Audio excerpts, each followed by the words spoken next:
Matric जो बहुत पुरानी थी, उस फिल्म के अंदर दिखाया गया कि किस तरीके से ह्यूमंस की बॉडी 250 साल बाद तक मतलब सो रही होती है और पृथ्वी के चारों ओर चक्कर लगाता है। नास्तिकता की परिभाषा को मैं वक्त के बदलने के साथ बदलता हुआ देखता हूँ। नमस्कार दोस्तों, स्वागत है आपका क्रिएटर्स ऑफ थॉट्स में। आज जिस टॉपिक के बारे में हम बात करने वाले हैं वो है आस्तिकता और नास्तिकता। ये एक ऐसा टॉपिक है जो शायद मानव इतिहास में बहस का एक एवरग्रीन टॉपिक है और रहेगा भी।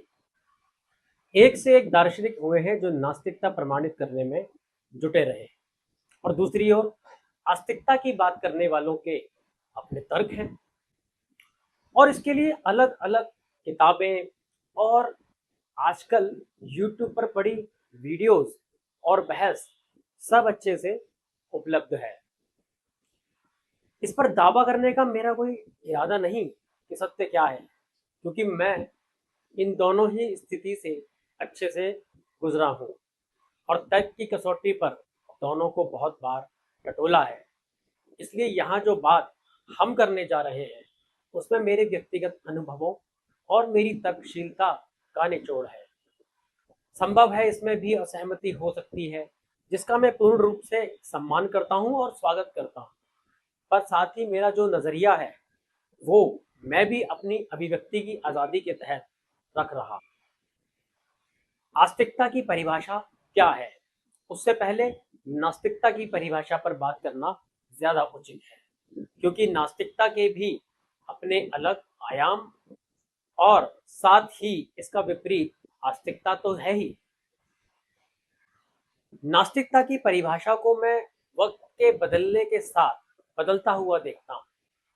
पहले नास्तिकता का अर्थ इसमें लिया जाता रहा है कि धार्मिक ग्रंथों को जो नहीं मानते वो नास्तिक थे। नास्तिक शब्द के बहुत सारे पर्यायवाची हैं अगर हम वैश्विक स्तर पर देखें, पर मूल बात यह है कि नास्तिकता को धर्म की धार्मिक ग्रंथों की अमान्यता से क्यों जोड़ा गया, क्योंकि नास्तिकों का ये मानना रहा है कि जो तथाकथित धर्म ग्रंथ हैं वे उनके किए गए दावों को नहीं मानते। भारत के इतिहास में देखा जाए तो ये कहानी शुरू होती है चारवाकों से, चारवाक दर्शन से। कुछ नामी लोग, पंत, भगत सिंह और ओशो रजनीश तक ये सिलसिला चलता दिखता है और आज की पीढ़ी में ये और ज्यादा प्रचलित होता हुआ दिखता है।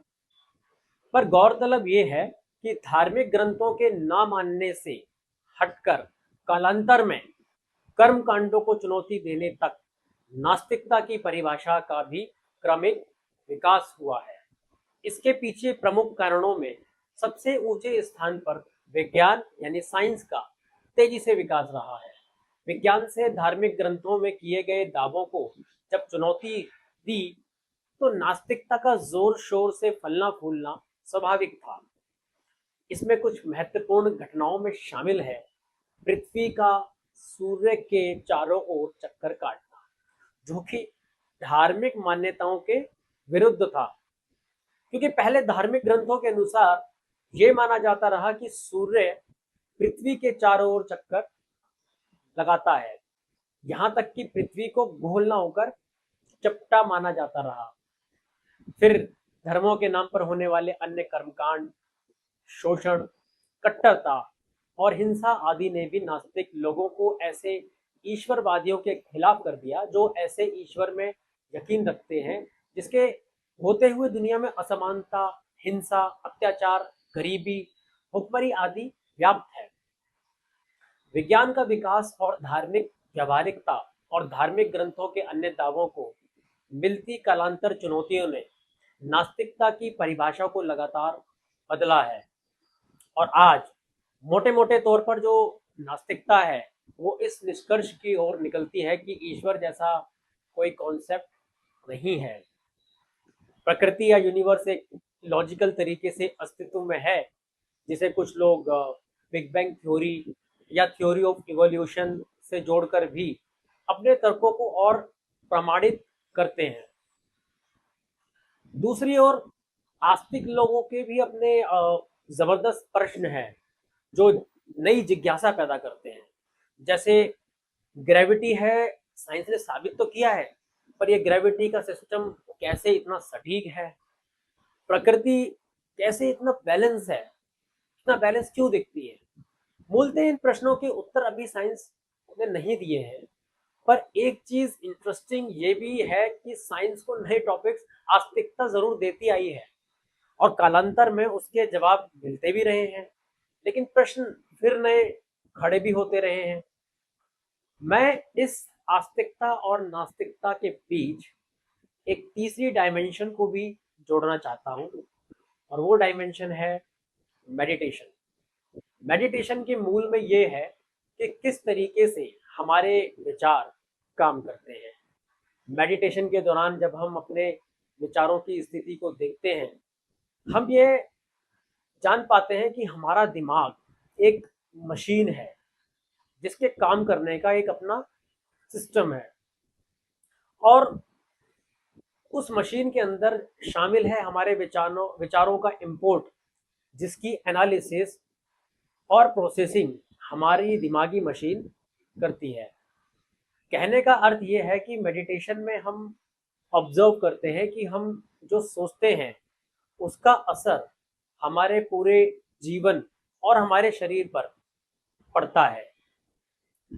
मेडिटेशन का प्रोसेस ये बताने में सक्षम होता है कि हमारा शरीर, दिमाग और दिमाग के अंदर मौजूद मशीन जो है उसी से हमारा दिमाग चलता है, और मशीन को चलने के लिए विचार चाहिए, वो हम पैदा करते हैं। हम इस मशीन और शरीर से बिल्कुल अलग हैं, ये बात साफ जाहिर होती है। ये आप हमारे मेडिटेशन में भी देख सकते हैं। आज के दौर में आर्टिफिशियल इंटेलिजेंस एक ऐसे भविष्य की कल्पना करती है जिसमें बहुत कुछ संभव है। जैसे मशीन राज करने जा रही हैं, वे इंसान को कंट्रोल करने जा रही हैं, और इसकी गहराई में यदि जाओ, एआई काम करता है इंफॉर्मेशन से, यानी कंप्यूटर की लैंग्वेज जिसे हम बाइनरी बोलते हैं।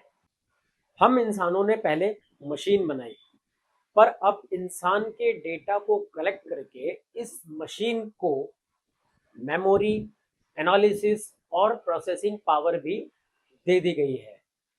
आप कोई भी एआई टूल यूज करो, उसे एक भूमिका दे दो, और वो वैसे ही आपसे बिहेव करना शुरू कर देगा। जैसे चैट जीपीटी को यदि हम ये बोलें कि एक प्रोफेशनल वकील के रूप में इस मामले में मुझे सलाह दो, तो चैट जीपीटी खुद को इंटरनेट पे उपलब्ध जितनी भी लीगल जानकारियां हैं या लॉ है उनका अध्ययन कर, और एक प्रोफेशनल एडवोकेट के रूप में खुद को एज्यूम करके जो भी डेटा अवेलेबल है इंटरनेट पे वो एज्यूम कर लेता है, और उसके हिसाब से फिर वो हमें एडवाइस देता है। तो हमने उसको एक भूमिका दी, और उस भूमिका हिसाब से वो जो एआई टूल है यानी चैट जीपीटी फॉर एग्जांपल, वो एक्ट करता है। यानी इस एआई के रचनाकार हम हैं, और इसको विचार देने वाले भी तो हम हैं। हमारे विचारों की प्रोसेसिंग ये करके हमें आउटपुट देता है, जैसे हमारा ब्रेन हमारे लिए करता है। फर्क क्या है? फर्क इस एआई और हम में ये है कि हमारे शरीर की जो बनावट है और जो इनकी स्ट्रक्चर बनती है, एक तो उसमें डिफरेंस है, मशीन या रोबोट कह सकते हैं जिसे। पर कॉमन चीज ये है कि विचार, उसके बाद उसकी एनालिसिस और फिर प्रोसेसिंग, दोनों सेम है।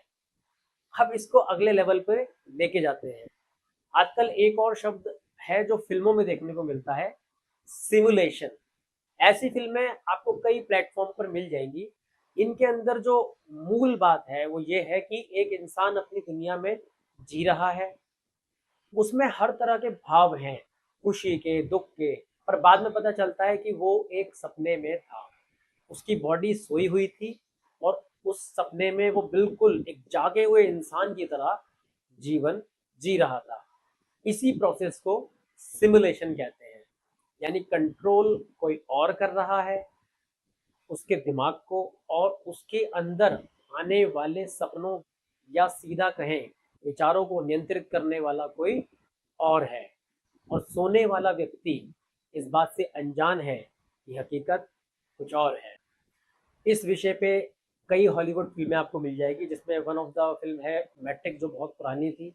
उस फिल्म के अंदर दिखाया गया कि किस तरीके से ह्यूमंस की बॉडी 250 साल बाद तक मतलब सो रही होती है, और उसके उनको एक वर्चुअल दुनिया दिखा के उनको सपने में जीता हुआ दिखाते हैं। और भी कई और प्लेटफॉर्म्स में मूवीज अवेलेबल है, जैसे the island.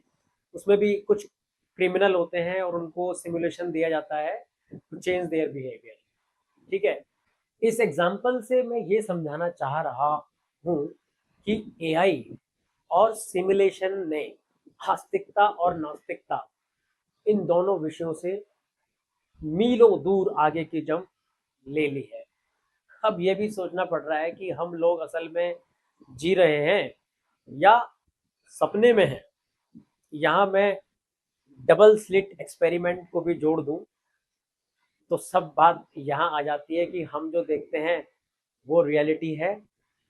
Double slit experiment में दोस्तों क्या होता है, उसमें ये देखा गया कि पार्टिकल और वेव, ये किसी ऑब्जर्वर के देखने, जब कोई ऑब्जर्वर एक पार्टिकल को देखता है, वेव पार्टिकल को देखता है, तो देखने के दौरान जो वेव पार्टिकल है वो भी एक नॉर्मल पार्टिकल की तरह बिहेव करता है, और अगर ऑब्जर्वर हटा दो तो वो एक वेव की तरह बिहेव करता है। इस साइंटिफिक ये जो साइंटिफिक एक्सपेरिमेंट था इसको डबल स्लिट एक्सपेरिमेंट कहते हैं। और इस एक्सपेरिमेंट ने पूरे साइंटिस्ट जगत को हिला के रख दिया कि जो हम देख रहे हैं वो रियलिटी है या जो हम बिलीव कर रहे हैं वो रियलिटी है। तो ये सब हिला देने वाला है ना। पर एक सवाल है, जब हम लोग प्रॉब्लम में होते हैं तो ये चाहते हैं कि वो प्रॉब्लम जल्दी ठीक हो जाए। अब देखो, इस सिंपल एग्जांपल में एक आस्तिक व्यक्ति कैसे सोचेगा और एक नास्तिक व्यक्ति कैसे सोचेगा। आस्तिक व्यक्ति का रवैया क्या रहेगा कि भगवान सब ठीक कर देंगे और अपने प्रयास करता है उसे सॉल्व करने के लिए। मानसिक रूप से वो स्थिर रहता है क्योंकि उसके शरीर में विश्वास के विचारों का प्रवाह है। विश्वास के विचारों से उसके दिमाग में शांति वाले केमिकल्स रिलीज होते हैं जो पूरे शरीर को स्वस्थ रखने में मदद करते हैं।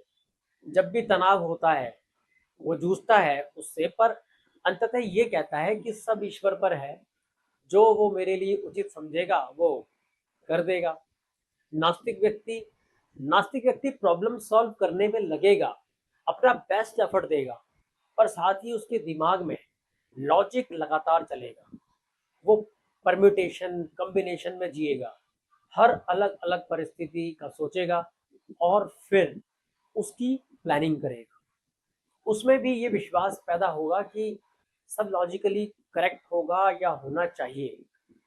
पर वो किसी और शक्ति जैसे ईश्वर में मान्यता नहीं रखता, तो वो सब विचारों के बोझ को लगातार अपने ऊपर ढोएगा, लेकिन लॉजिकली रेडी रहकर परिस्थिति से लड़ेगा और जीत भी सकता है। पर उसके पास इस शक्ति के ऊपर अपनी ओवर थिंकिंग को टालने का जो ऑप्शन है वो नहीं होगा। हालांकि इस ओवर थिंकिंग को वो अपने खुद के डेवलप किए तरीकों से मैनेज जरूर करेगा। तो साफ है, आस्तिक लोग मानसिक रूप से ज्यादा स्टेबल, शांत मिल सकते हैं। ये प्रोबेबिलिटी है, कोई दावा नहीं। एआई और सिमुलेशन की जो हमने बात की उससे ये जाहिर होता है कि सिर्फ ईश्वर ही दुनिया को चलाने वाला है, ये जरूरी नहीं। हो सकता है हम सब सपने में जी रहे हैं और हमें चलाने वाले लोग कोई और हो सकते हैं, और शायद उनके पीछे कुछ और भी। तो कहने का अर्थ ये है कि एंडलेस है ये, और आने वाले समय में विज्ञान इसे समझने में और मदद करेगा। पर एक बात और भी तय है, जब आप ये मानते हो तीनों ही परिस्थिति में, चाहे वो आस्तिक हो, नास्तिक हो, और चाहे एआई सिमुलेशन कह लो या साइंस कह लो, कि कोई हमें कंट्रोल करने वाला है और उससे यदि हम कनेक्ट कर गए तो शायद वो हमारी प्रॉब्लम्स को सॉल्व करने में हेल्प करे या लाइफ को बेटर बनाने में हेल्प करे। तो इस विचार से आपकी मन की स्थिति तो निश्चित ही ठीक रहेगी, और जब मन की स्थिति अच्छी होगी तो बेहतर सोच पाओगे, बेहतर डिसीजन ले पाओगे और कुछ क्रिएटिव कर सकोगे। इसलिए हम भी अपने मेडिटेशन विजुअलाइजेशंस में ये मानते हैं कि यूनिवर्स हमें कंट्रोल करता है और वही हमारा रचनाकार है, और हमारा मेडिटेशन भी एक सिमुलेशन ही है, जिसमें हम भी रियलिटी और कल्पना के भेद को मिटाकर अपने शरीर पर रियल असर पैदा करते हैं और हीलिंग करते हैं, अपनी बॉडी और माइंड दोनों को रिचार्ज करते हैं।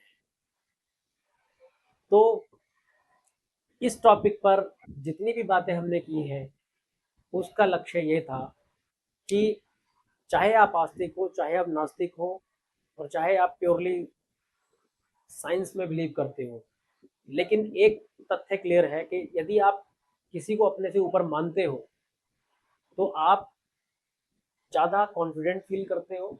एग्जाम्पल ले लीजिए, जैसे जिनके घरों में माँ बाप हैं और वो अपने डिसीजंस में उनकी राय लेते हैं, कुछ कई सारे मौके ऐसे होते हैं जिसमें वो श्योर होते हैं कि जो मैं कर रहा हूँ या कर रही हूँ वो परफेक्ट जाने वाला है, बट फिर भी उस पर एक ओपिनियन ले लेते हैं अपने फादर की, मदर की या किसी दोस्त की। तो अपना लिया हुआ जो डिसीजन है जिस पर वो ऑलरेडी श्योर थे, उसकी एक कंफर्मेशन जब मिल जाती है, एक पुष्टि जब मिल जाती है, तो वो मोर कॉन्फिडेंट फील करते हैं और उस काम को जब करने के लिए जाते हैं तो उसका एग्जीक्यूशन और बेहतर तरीके से होता है।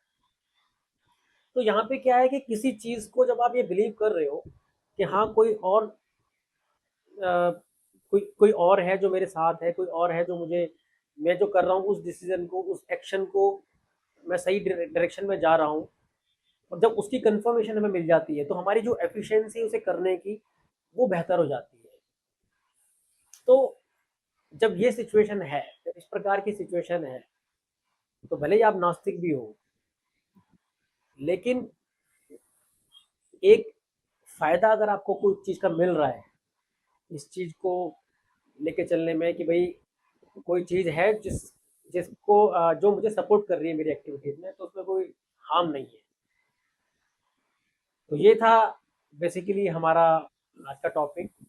इसमें आस्तिक नास्तिक की कोई लड़ाई नहीं है, ना कोई दावा है कि कौन बेहतर है कौन सही है। हमारा जो उद्देश्य था इस वीडियो को बनाने का वो ये था कि लेटेस्ट साइंस एंड टेक्नोलॉजी में जो डेवलपमेंट है उससे इन दोनों टर्म्स को जोड़ के अगर हम देखें और फाइनली उसमें मेडिटेशन को अगर हम उतार पाए तो एक बहुत बढ़िया कॉम्बो बनता है जो हमारी लाइफ को बेटर करने में हेल्पफुल हो सकता है, जिसका एग्जांपल है हमारा मेडिटेशन और हमारी विजुअलाइजेशन वीडियो, जो आपको मिल जाएंगे हमारी चैनल पे, हमारी प्लेलिस्ट में, जिनको आप जाके ट्राई करिए और मेडिटेशन कीजिए एंड इम्प्रूव योर ब्रेन। बाकी ये वीडियो आपको कैसा लगा कमेंट में हमें ज़रूर बताइए, अपना कोई फीडबैक हो तो वो दीजिए, और आपके कोई प्रश्न है तो वो भी लिखिए। धन्यवाद। Bless you all.